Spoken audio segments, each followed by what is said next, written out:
Bonjour à toutes, bonjour à tous. Bienvenue pour cette séance Yoga PQ, Yoga activité physique quotidienne.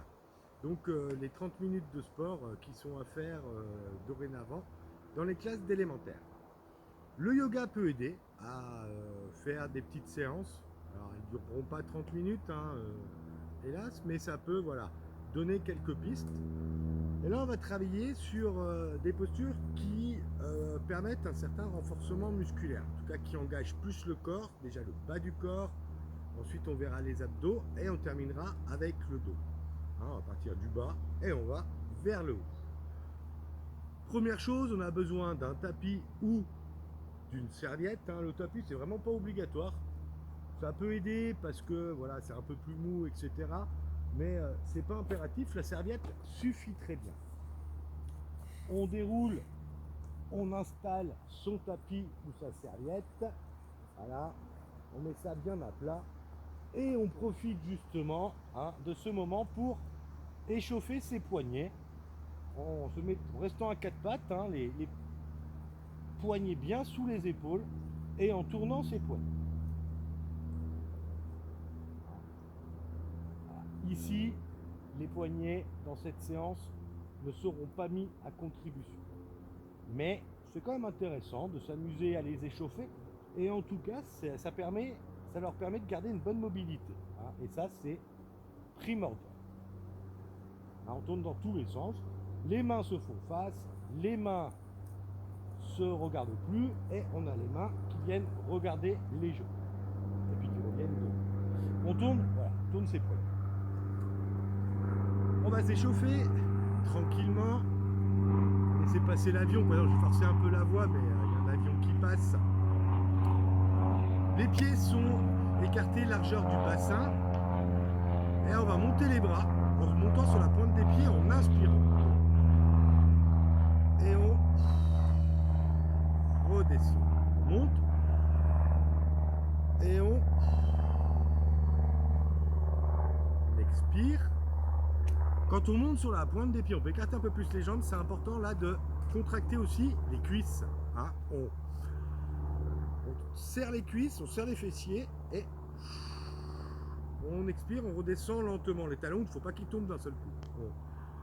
On monte sur la pointe des pieds et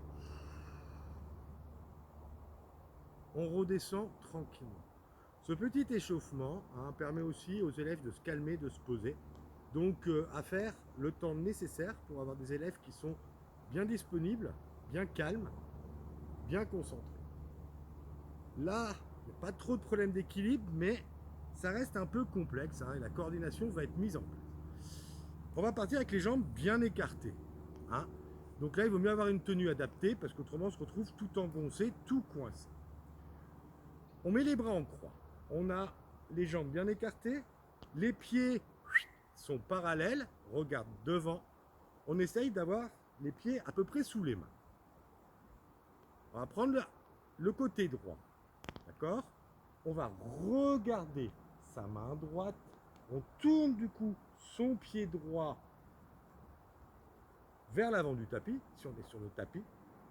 Et en expirant, on vient engager la cuisse.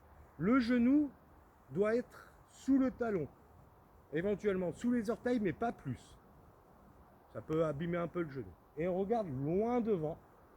On inspire, on revient les pieds parallèles. On fait la même chose de l'autre côté. Il ne faut pas que ça glisse. Et en expirant, on vient engager la jambe gauche. On regarde loin devant. On ramène le pied. On va de l'autre côté.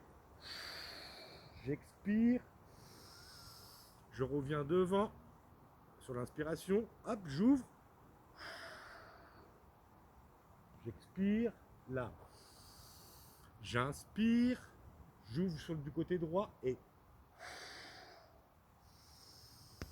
belle inspiration. Je rouvre mon pied. Et voilà. On va garder ces mêmes mouvements. Bien les bras en croix. Ça fait travailler là le haut du corps, les épaules aussi. on va. Donc, cette posture, je ne connais pas son nom. Celle-ci, elle s'appelle le guerrier 2. Pourquoi, je ne sais pas. Hop, donc de l'autre côté, pareil. Le guerrier 2. Là, vous voyez, mon genou, il est plus vers les orteils. C'est-à-dire qu'il faudrait que j'avance un peu plus mon pied, voilà, pour être mieux engagé. On va partir au guerrier 3. Le guerrier 1, il existe, je ne vous montrerai pas, je ne sais pas le faire. Je le fais en tout cas super mal. Donc voilà, il est un peu compliqué, puis il est plus dans les postures d'équilibre. Donc, on est dans cette position tout en croix, on va dire.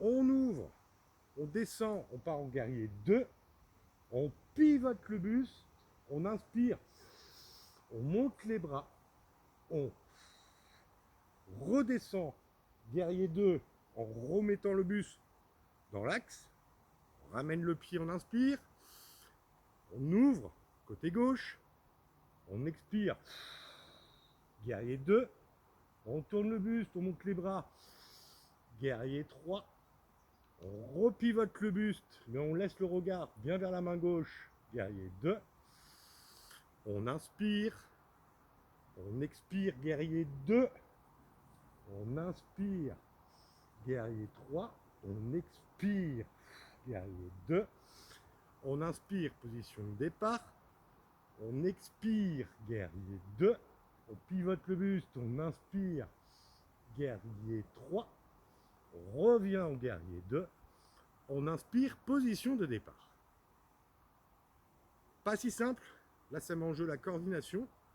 On est sur 3 postures, cette posture de départ, le guerrier 2, le guerrier 3, le guerrier 2, position de départ, etc. Voilà, donc ça permet vraiment, alors déjà, travailler un peu la souplesse au niveau des jambes, et puis ça engage vraiment les cuisses. Tant qu'on est sur les cuisses, une autre posture, là on va mettre les pieds à peu près sous les coudes, et ils sont ouverts dans l'axe des genoux. Tout à l'heure, on avait les pieds qui étaient parallèles. On ouvrait parce qu'on allait engager, et celui-là permettait de garder l'équilibre. Il était bien à 90 degrés, attention.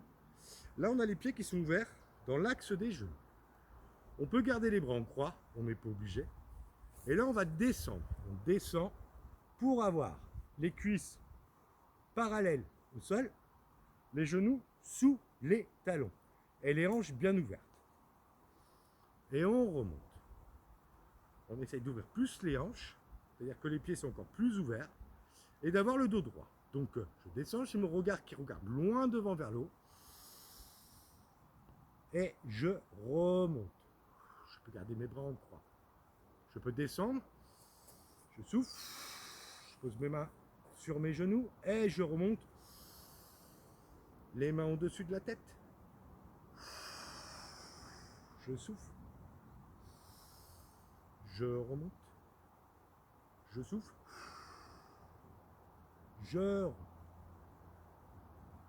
On peut vraiment compliquer la posture en resserrant très légèrement le pied. Et on va descendre et on va monter sur la pointe des pieds. Je descends sur la pointe des pieds. Je remonte, j'inspire. Je descends sur la pointe des pieds et je remonte en inspirant. Cette posture, la posture de la déesse, physiquement parlant, elle engage quand même pas mal le bas du corps. Quand en plus on rajoute sur la pointe des pieds, ça crée un léger déséquilibre. Et là, on travaille vraiment. Donc, d'abord bien les pieds à plat, quand la posture est à peu près maîtrisée, on peut s'amuser à monter sur la pointe des pieds. Je conseille de ne pas le faire directement dès la première séance. Attendre un petit peu, parce que voilà, c'est vite déstabilisant. Et y a des élèves, ça peut un peu les décourager. Une petite posture intéressante pour travailler les abdominaux, c'est la posture dite du bateau. Donc, on est, voilà, le tapis, la serviette, on peut l'utiliser, on est en chaussures, on ne met pas les pieds dessus, tout simplement. On a les fesses sur notre tapis ou notre serviette, tout va bien. La posture du bateau. On On peut s'asseoir, on tient les genoux dans cette position. On va éventuellement, on regarde loin devant, le dos doit être droit. Et on fait une légère bascule en arrière. On garde son dos droit. On peut lâcher les bras et on essaye, voilà, de monter un peu les jambes, s'amuser à les bouger. Et là, on essaye de tenir 5 grandes respirations. Donc, on inspire, on expire, on peut tirer un peu sur les jambes, on inspire, on expire, etc. Donc, là, ça fait travailler l'équilibre sur les fesses, le dos, on essaie de garder le plus plat possible. Et surtout, ça engage la sangle abdominale. On fait vraiment travailler les abdominaux, tous les abdominaux, surtout les abdominaux du bas, ceux qui ne travaillent pas très souvent. On peut compliquer, hein, on peut tendre les jambes, etc. Là, toutes les variations sont possibles. Il est clair que pour certains élèves, ça va être extrêmement compliqué. Donc, on peut simplement, on lève une jambe, on la pose, on lève l'autre jambe, on la pose, etc. Okay. Le dos est plat, j'inspire, voilà,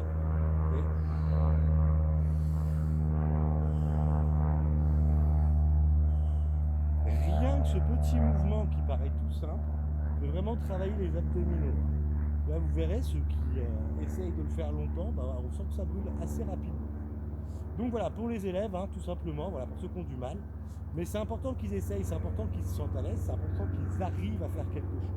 Hein, on n'est pas obligé de démarrer comme ça. Bien sûr que, hop, une jambe, c'est déjà très, très, très bien.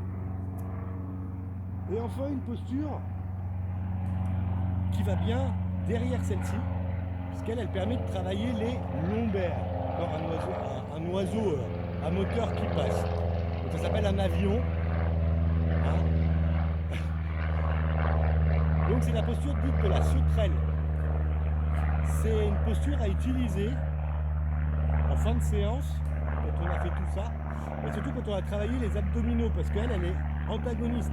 C'est une contre-posture. Celle-là, on s'allonge sur le ventre. Parce que là, tout va bien. Ça permet aussi aux élèves de trouver un temps de repos. J'en profite pour vous dire que cette posture dite de la plage, c'est la posture du crocodile. C'est une vraie posture de yoga, comme quoi il n'y a pas que des postures compliquées dans le yoga. Celle-là, je l'aime beaucoup, j'ai tendance à bien la maîtriser.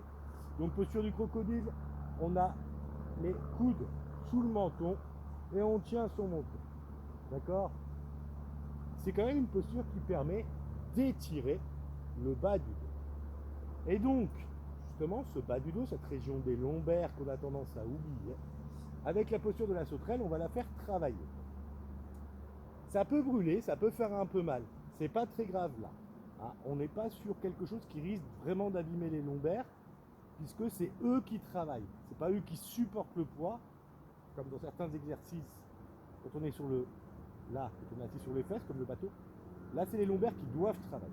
Donc, la sauterelle, on s'allonge, on met les mains dans le dos, on entrecroise les deux. Et on va décoller le buste et les jambes en inspirant. Donc, j'inspire, je décolle, je tire tout en arrière. Et je redescends. J'inspire, je décolle, je redescends. On inspire et j'inspire et voilà. On peut mettre des variations à cette posture, on va faire travailler le dos. On part avec les bras en cactus, on inspire et on essaye de rapprocher les omoplates. On expire, on inspire, on décolle, on rapproche ses omoplates.